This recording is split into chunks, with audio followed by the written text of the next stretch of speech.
Now it's time for some takes to leave you on the edge of your seat out there. What's up, E? How you feeling? Patreon episode dropped and Joe starts talking about that they need to create these new narratives and he's going to give them a chance to pick the narrative for themselves because he really thought long and hard and took time to make up the other narratives. So this is their opportunity to weigh in. 2026. We've done all we can do with the storylines and narratives that already exist. It's time to make up some new ones. Try to make the narrative positive this time. So as they're brainstorming, trying to come up with something, Imani says he's going to create the narrative with Ice working out that he's on Ozempic too.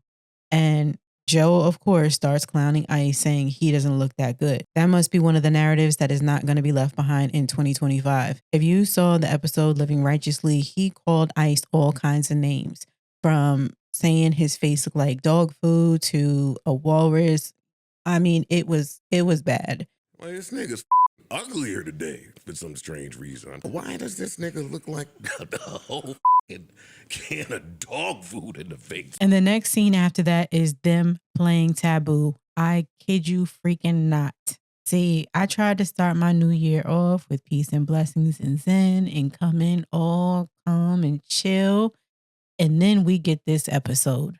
They were all over the place. Flip looked like he was struggling. They even got Corey in on it. Part of me was yelling the words at the screen, and then the other half was like, what is happening? Are we in Cocoon or the assisted living broadcast? Next is going to be Pinochle. I mean, I'm all for a good game, some bid whiz, spades, even a good game of Uno. I don't know if Joe is messing with us and he's over there like, I want to play a game. So, all right, bet, let's play. I got a word. Come on.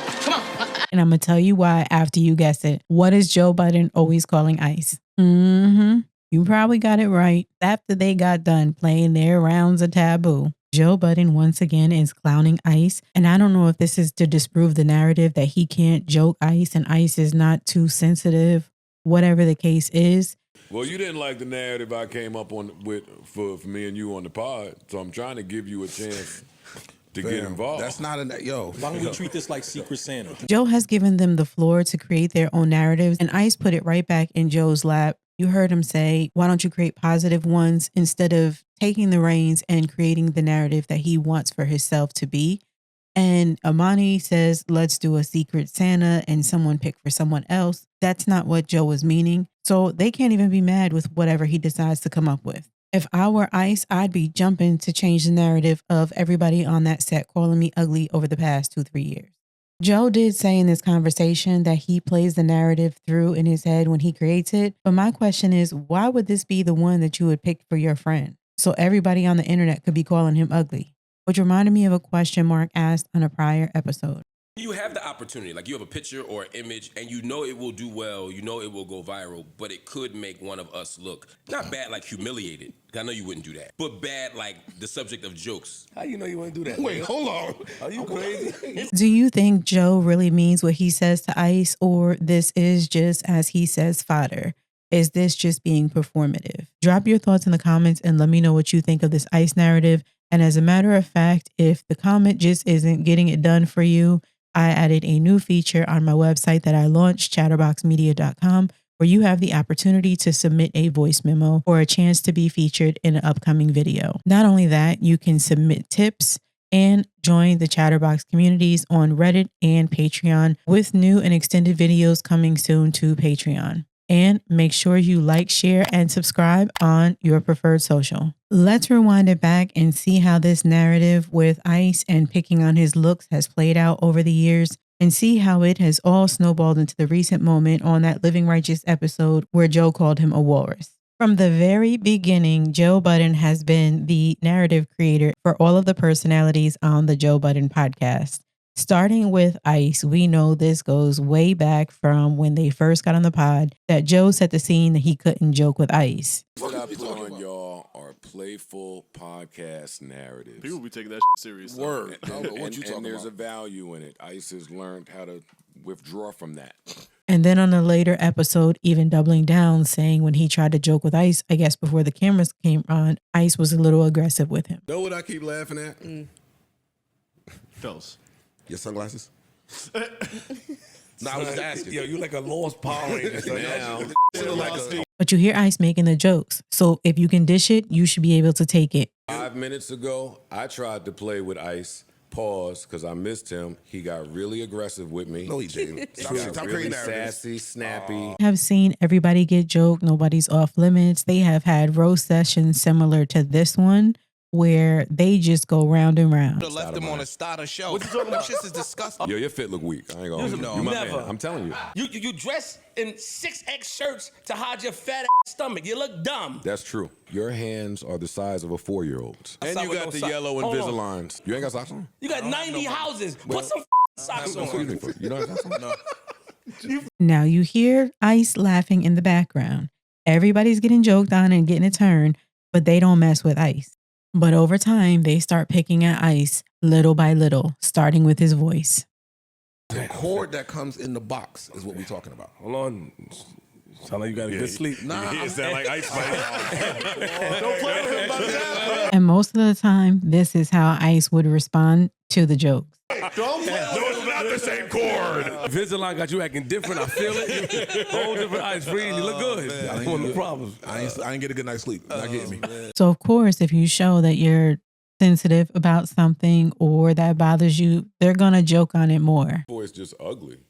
I thought it was the Invisalign. Invisalign don't fuck about voice, nigga. That was a Sometimes that shit. They joked on his clothes too. Even when Mist and Peace came up there, Joe made it a point to note the changes that Ice was making and give her credit, which is cool. You look better than ever today for some strange reason. Yeah. You glowing, Bruce Leroy. And we got the lady responsible for the Ice glow up. Big Miss Freeze. Ice was looking around like, I know they better not try and joke me while my girl's here. Even still, all those jokes are in good fun and harmless. But as time goes, it progressively gets worse and worse. And the whole time I'm saying, Ice, fight back, tell a joke, get on them. But maybe he's the type of person that if he starts joking, it's going to go below the belt and he's not going to know how to stop. Because, I mean, as a self-proclaimed Twitter troll, right? That's what he says.